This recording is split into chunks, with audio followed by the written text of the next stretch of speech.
سلام كميتان فرصات شواتن كبراتن تخطاتل تدبي تي في نسعى زدالنا لكم حصرتن وانا زينات حجنا لكم قريبنا لنا كتكتاتلنا عدمنا يو بكندي ارسنه فرصاتهم فليمنا لنا ودب حبرات هاجرات اب تግራይ ተፈጠረ ጎንጺ ካድን ስምምዕ ፕሪቶሪያ ሙሉእ ብሙሉእ ክትግበርን ዳግም ጸዊዖም እቶት መታኻኸቢ ግልጋሎት ዝውዕል ሕሳብ ቁጽሪ ከም ዝተኸፈተ ቢሮ ፋይናንስን ምትሕባር ሓፍትን ትግራይ ኣፍሊጦም ምምሕዳር ከተማ ዓብዪ ዓዲ ን575 ሓርበኛ ስድራ ስዋዓት ንመንበር መሬት ብዕጫ 26 ጥሪ 2018 ዓ.ም ኣመሓላሊፎም ቀዳማይ ሚኒስትር አብይ አህመድ ሰራዊት ኤርትራ በእዋን ኩናት ትግራይ ግፍዕታት ፈጺሞም ክብል ከሲሶም ብቀጻልነት ክዛይድ ጸንሐ ዋጋ ወርቂ ሓንደበት አንቆልቁሎም ኣብ ሃገረ ሱዳን ኣብ ዝርከብ ማእኸል ማዕቆብ ተጋሩ ስደተኛታት ተነድባብ ዘጋጠመ ሓደጋ ባራዕ ሓዊ 7 ገዛውቲ ተቃጺሎም ካብና በአዲስ አበባ መቀለ ጀመረ በረራ ቀጻል ምዃኑ ዓለም ለኸ ማዕርፎ ነፈርተ አሉላ አባነጋ አፍሊጦም ክሊንተንን በዓልቲ ቤቱን ብዛዕባ ኤፕስታይን ክምስክሩ ተሰማሚዖም ናብ ዝርዝሩ ሰይርና ለና ምስዕለታው ዜናታት ቢንያም ሓድሽ ሰናይ ምክትታል ውድብ ሕቡራት ሃገራት ኣብ ትግራይ ዝተፈጠረ ጎንጺ ካድን ስምምዕ ፕሪቶሪያ ሙሉእ ብሙሉእ ክትግበርን ዳግም ጻውዒ ተቕሪቦም وهاب قال ود حورات هاجرات ستيفان دوجاريك تمال مشت ابزهابو غازيطاو مغلصي اتي قنياتو بوانا صحافو ود حورات هاجرات زقرب صاوعيت داغم بمزخارن ابوتو كمزلون بمغلاص حجون زرأ زلو وطرن غونصن ازيو سخافت كمزفطرن كلهم وغنا دما لوغام كغبرون فللياتهم بسلاماو زتكفتون سمع بريتوريا ሙሉእ ብሙሉእ ክትግበርን ዳግም ጻውዒ ተቕሪቦም ቅድሚ ሳለስቲ ዋና ጸሓፉ ود حورات هاجرات አንቶኒዮ ጉተሬዝ ኣብ ዝሐለፍዎ መልእኽቲ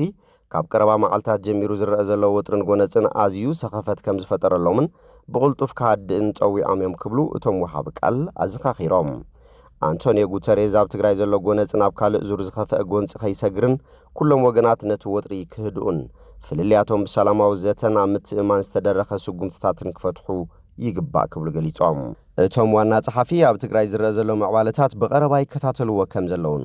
ሕጂ ዝረአ ዘሎ ሓድሽ ወጥርን ጎነጽን ሳዕቤናቱ ነቲ ከባቢ ናብ ዝገደደ ጸገም ጸጥታ ከየእቱ ብኣግኡ ልጓም ክግበረሉ ምጽዋዖም ይዝከር ጉተሬዝ እቲ ኩነታት ኣብ ልዕሊ ሲቪላት ክህሉ ዝኽእል ጽልዋን ነቲ ትግራይ ገና ዳግማይ ንምህናጽን ንምሕዋይን ዝግበር መስርሕ ዘኽብድ ኣብ ልዕሊ ምዃኑ እቲ ዞባ እውን ናብ ዝሰፍሐ ግጭት ናይ ምምላስ ሓደጋ ከይህልዎ ኣዝዩ ሻቑለት ከም ዝፈጠረሎም ገሊጾም ዋና ጸሓፊ ود حورات ሃገራት አንቶኒዮ ጉተሬዝ ስምምዕ ቋሚ ምቁራጽ ተጻብኦታት ሙሉእ ብሙሉእ ክትግበር ብምትሕስሳብ ውድብ ሕቡራት ሃገራት ምስ ሕብረት ኣፍሪካን ዞባዊ መሻርክትን ብምትሕባር ሰላም ክድልድል ክሕግዝውን ድሉ ምዃኑ ደጊሙ ዘቕረብዎ ጻውዒት ሕጂ እውን ኣቦቱ ከም ዘለዮም ወሃብ ቃል ውድብ ሕቡራት ሃገራት ስቴፋን ዱጃሪክ ኣብ መግለጺኦም ኣስፊሮም ዘለዉ እቶት መታኻኸቢ ግልጋሎት ዝውዕል ሕሳብ ቁጽሪ ከም ዝተኸፈተ ቢሮ ፋይናንስን ምትሕባር ሓፍትን ትግራይ ኣፍሊጦም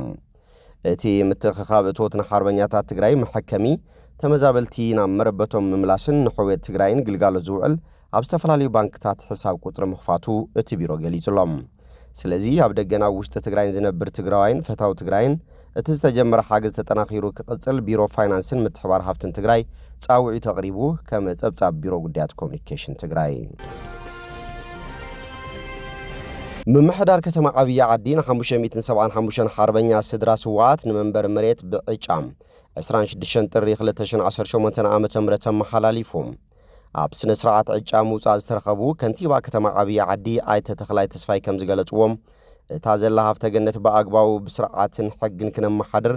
ግድን እዩ እቲ ክባር ህይወት ዝኸፈለ ሓርበኛ ስውእ ተጋዳላይ ተጠቃማይ ዝገብር ስራሕ ተጠናኺሩ ክቕጽል እውን ኢሎም ንህልውና እንድሕነትን ህዝቢ ትግራይ ክቡር መስዋዕቲ ዝኸፈሉ ጀጋኑ ሓርበኛታት ስድራ ስዋዓትና ንምዝካር ኣብ ዝሓለፈ ቀዳማይን ካልኣይን ዙር ስድራ ሓርበኛ ስዋዓት ንመንበር ብዕጫ መሬት ከም ዝተዋሃበን ብምዝኻር ናቱ መቐጸልታ ኣሎ ምን ሳልሳይ ዙር 575 ስድራ ሓርበኛ ስዋዓት መንበር መስርሕ መሬት ብዕጫ ከም ዝዕደል ብምግላጽ እታ ዝተዋሃበትኩም መሬት ካብ ምሻጥ ተቆጢብኩም ዝኽሪ ትስዋዕ ሓርበኛ ተጋዳላይ ከም ሓወልቲ ምርኣይ ከም ዘድልን ኣዘኻኺሮም ሓላፊ ቤት ጽሕፈት ምልማዕ መሬትን ካዳስተርን ከተማ ዓብዪ ዓዲ ኣይተ ያሬድ በላይ መረዳእታታት ምጽፋፍ ቅድሚ ሕጂ ዕጻ ዝወጸሎም ግን መሬት ንሕድሕዶም ዘይተዋሃቡ ሓርበኛ ስድራ ስዋዓት ካብ ዝቕጽል መዓልታት ጀሚሩ ዋንነት ከም ዝርከቡ ኣዘኻኺሮም ክብል ርክብን ሓበሬታን ከተማ ዓብዪ ዓዲ ገሊጾም። ቀዳማይ ሚኒስትር አብይ አሕመድ ሰራዊት ኤርትራ በዋን ኩናት ትግራይ ግፍዕታት ፈጺሞም እዮም ክብል ከሲሶም። መንግስቲ ኢትዮጵያ ምስቲ ኣብቲ እዋን እቲ ኩናት መሳልፍቱ ዝነበረ ሰራዊት ኤርትራ ብኸምዚ ዓይነት ግፍዓዊ ተግባራት ክኸስስ ንፈለማ እዋን እዮም። ቀዳማይ ሚኒስትር አብይ አሕመድ እዚ ዝበለም ሎሚ ኣብ ባይቶ ወከልቲ ህዝቢ ኢትዮጵያ ኣብ ዘስምዖ መደረ ኮይኑ ምስ መንግስቲ ኤርትራ ቅርሕንቲ ዝተለዓለ ጉዳይ ቀይሕ ባሕሪ ስለ ዘለዓልና ኣይኮነን ብዝብል ይገሊጽዎም።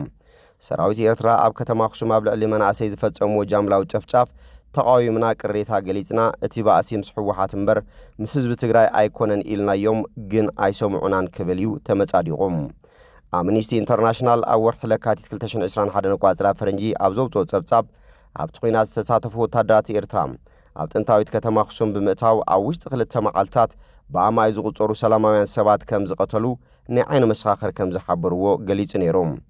ኤርትራ ነቲ ጸብጻብ ብትሪ ክትነጽጎን ከላ መንግስቲ ኢትዮጵያ ግን ዝተፈጸመ ግሰት እንተሃልዩ ውሽጣዊ ምርመራ ከካይድ ምዃኑ ገሊጹ ነይሩ እዩ። አብይ አሕመድ ኣብዚ ናይ ሕጂ መግለጺኡ ክልቲኦም ሓይልታት ንኸተማታት ትግራይ ክቆጻጸሩ ምስ ጀመሩ ሰራዊት ኤርትራ ኣብ ሽረ፣ ዓድዋ፣ ኣኽሱም፣ ዓዲግራት ሓዊሱ ኣባይቲ ከም ዘፍረሰም ንብረት ከም ዘመተ ኢንዳስትሪታት ከም ዘዕነወን ማሽነሪ ከም ዝወሰደን እውን ከሲሱ እዮም። አብይ ኣብቲ እዋን ብስሞም ዝጸውዖም ላዕለዎት ሰበስልጣናት ጉዳያት ወጻኢ ናብ ኤርትራ ከም ሰደደ ብምሕባር ሰራዊት ኤርትራ ነቲ ዘካየድዎ ዕንወትን ቅትለትን ደው ከብሉ ኣተሓሳሲቡ ምንባሩ ጠቒሱ መቐለ ክንኣቱ 3 መዓልቲ ምስ ተረፈና ኣልቲ መተማ ቐሚጥና ነርና ብዙሕ ሰብ እንታይ ማለት ከም ዝኾነ ይተረዶን ንሕና ግን ከተማታት ክንቆጻጸር ከለና እናሰዓቡ ይኣቱ ስለ ዝነበሩ ኣብ ውቕሮ ነቓኣቶም ዝዓግት ሓይሊ ኣስፊርና ኢና ናብ መቐለ ኣቲና ክብል ተዛሪቡ እንተዘይኮይኑ እቲ ኩናት ምስ ወያነ ምዃኑ ተሪፉ ምሳኹም ይክኸውን ኢልናዮም። ቀዳማይ ሚኒስትር አብይ ቅድሚ ሕጂ ኣብ ኣኼባ ባይቶ ወከልቲ ህዝቢ ብተደጋጋሚ ሰራዊት ኤርትራ ከመጉስ ከም ዝተሰምዐ ግን ኣይርስዕን። ኣብዚ እዋን ግን ብሕቶ ኣፍ ደገ ባሕር ብዝተፈጠረ ምስሓብ ክልቲኦም መንግስታት ናይ ቃላት ምልዋጥ ይገብሩ ከም ዘለዉ ዝፍለጥ እዩ። ዝምድና ክልቲአን ሃገራት ዝተበላሸወ ኣብ መንጎ መንግስቲ ኢትዮጵያን ሕወሓትን ነቲ ኩናት ከበቅዕ ውዕሊ ፕሪቶርያ ምፍራሙ ስዒቡ ከም ዝኾነ ድማ አብይ ኣብቲ መግለጺ ጠቒሱሎም።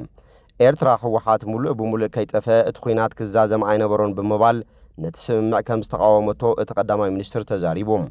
ኣብዚ እዋን ሓይልታት ትግራይን ሰራዊት ኢትዮጵያን ናብ ኩናት ኣምሪሖም ዝቐነዩ ኮይኖም አብይ አሕመድ ገለ ኣኽራሪ ዝበሎ ክፋል ሕወሓት ምስ ኤርትራ ይሻረኻሎ ብምባል ብባንዳነት ከሲሱሎም። ቀዳማይ ሚኒስትር አብይ ንኣባላት ባይቶ ወከልቲ ህዝቢ ብዛዕባ ጉዳይ ወደብን ባሕርን ብዛመድ ኣብ ዝሃቦ መግለጺ ጉዳይ ወደብ ኢትዮጵያ ብዲፕሎማስን ዝርብን ንምዕዋት ንጽዕር ኣለና ብዝኾነ ይኹን መንገዲ ግን ኣይክተርፍን እዩ ክብል ተዛሪቦም። ሎሚ ብዝኾነ ምኽንያት ዘይኸውን መሲሉ እንተተቖጺሩ ጽባሕ ክዕገት ኣይኽእልን እዩ። ናብ ዘየድሊ ሽግር ቅድሚ ምእታውና ግን ብሰላምን ብዝርብን ምፍጻሙ ግቡእ ይመስለኒ ኢሎም።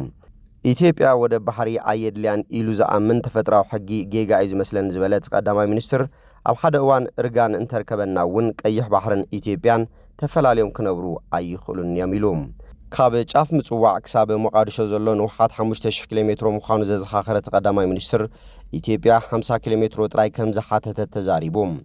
ኢትዮጵያ ካብ ግድብ ህዳሴ ይኹን ካብ መንገዲ ኣየር ብጽሒት ብምሃብ ወደብ ባሕሪ ክትረክብ ከም እትደሊ ብምጥቃስ ነዚ ምቕባል ድማ ኣድላይ ኮይኑ ከም ዝስምዖ ተዛሪቦም። ሃቡና ጥራይ ኣይኮነን ንብል ዘለና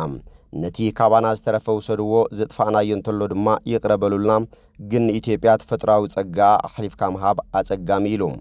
ምስ ወከልቲ ዝተፈላለዩ ሃገራት ዓለም ክዘራረቡ ከለዉ ብሙሉእ ድምፂ ሕቶኹም ንርዳእ ኢና ግን ብሰላም እምበር ብኩናት ክኸውን የብሉን እዮም ዝብሉና ኢሎም። 130 ሚልዮን ህዝቢ በዝሒ ህዝቢ ኢትዮጵያ ንኹሎም ጎረባብቲ ዕዳ ከም ዝኾነ ዝገለጸ ቀዳማይ ሚኒስትር አብይ ኢትዮጵያ ወደብ ባሕሪ እንተዘይረኺባ ዝተለመቶ ብልጽግና ክትበጽሖ ኣይትኽእልን ኢሎም። ኣብ ዲፕሎማሲ ጽቡቕ ግስጋሴ ከም ዘሎን ግዜ ወሲዱ ፍረ ከም ዝህብን ብምጥቃስ ጉዳይ ወደብ ባሕሪ ብባሌ ይኹን ብቦሌ ብዝኾነ ይኹን መንገዲ ምዕዋቱ ከም ዘይተርፍ እዩ ገሊጾም። ኣብ ጉዳይ ወልቃይት ኣብ ዘስምዖ ዘረባ ድማ ህዝቢ ወልቃይት ዝውስን ክብል እዩ ተዛሪቦም። ብቐጻልነት ክዛይድ ጸንሐ ዋጋ ወርቂ ሃንደበት አንቆልቁሎም ንተኸታተልቲ 10 ሰሙናት ክውስኽ ዝጸንሐን ፈለማ እዋን ልዕሊ $5,000 ኮይኑ ብዝብል ከዘራርብ ዝቐነየን ዋጋ 31 ግራም ወይ ከዓ አውንስ ወርቂ ምንካዩ ተገሊጹሎም። ማዕከን ዜና ኣናዶሎ ብዘውፅኦ ጸብጻብ ቅድሚ ዓመት ካብ ዝነበሮ ዋጋ ዳርጋ 150 ሚእታዊት ዝወሰኸ ዋጋ ወርቂ ኣብ ዝሓለፈ ዓርቢ 11 ሚእታዊት ትማልሶን ድማ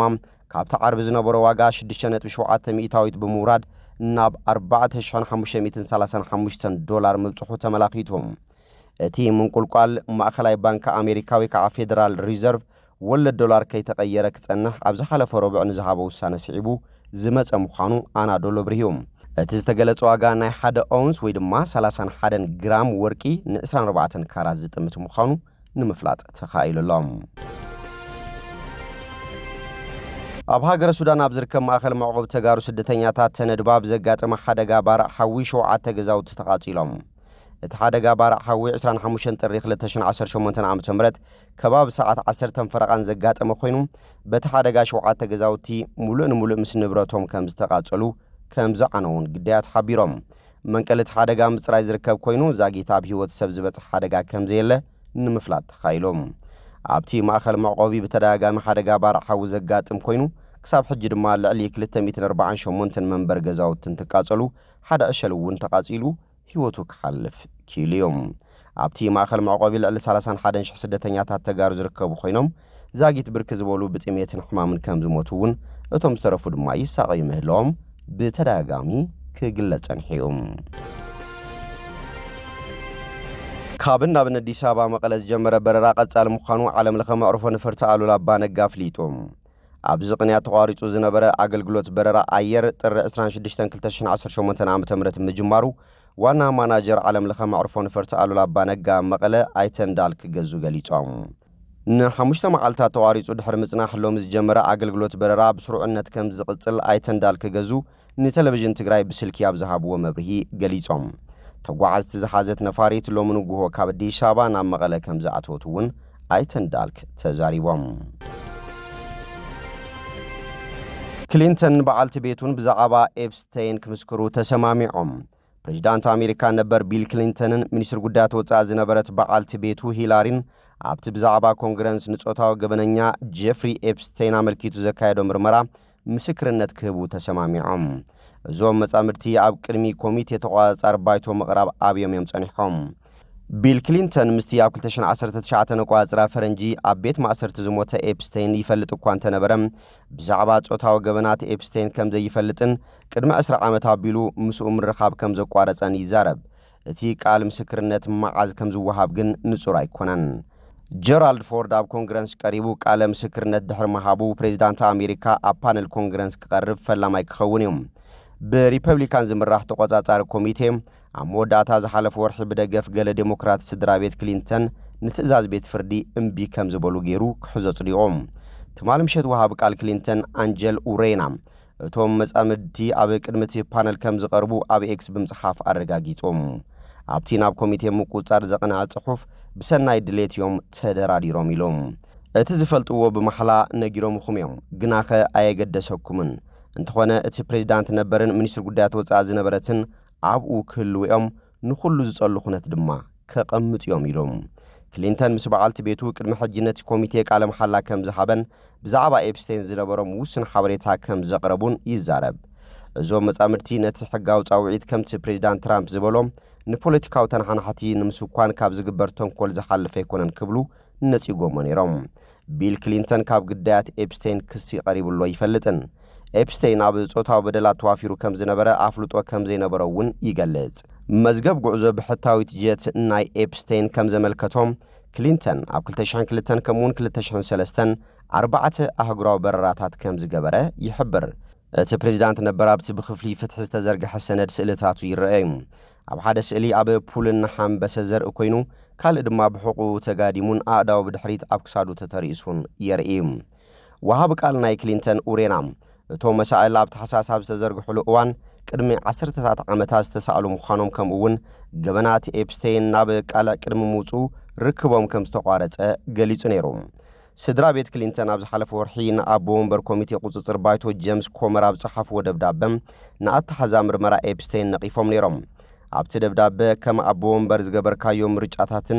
ንምርመራ ኤፕስቴይን ዘቐመጥካዮም ቀዳምነታትን ብዛዕባ ግደ መንግስቲ ዝምልከት ሓቅታት ካብ ምፍላጥ ኣጊትና ኢሎም እዚ ትገብርዎ ዘለኹም ብዘይካ ፖለቲካዊ ውግንና ካልእ ኣእማን መግለጺ የብሉን ክብሉ ወሲኾም ኮመር ኣቐዲሙ እቲ ንቤተሰብ ክሊንተን ዝቐረበ ጻውዒት ብኽልተ ውድባዊ ድምፂ ከም ጸደቐ ብምጥቃስ ዝኾነ ሰብ ልዕሊ ሕጊ ይኮነን ክብል ገሊጾም ምስ ጠበቃታት ፕሬዚዳንት ክሊንተን ንኣዋርሕ ተዘራሪብና ኢና ምሳና ክራኸቡ ዕድላት ሂብናዮም ኢና ንሳቶም ግን ምድንጓዮም ቀጺሎም ይብል እቲ ሪፐብሊካን እምበር ከስፍትዋትን ክቡራትን ተኸታተልቲ ደደቢት ቲቪ ነሰዓ ዘዳልናልኩም ዜናታትን ዘሚመስሉ ስለትምክትታልኩም ኣመስጊና ብኻልኦት ክሳብ ንራኸብ ሰሰናይናኹም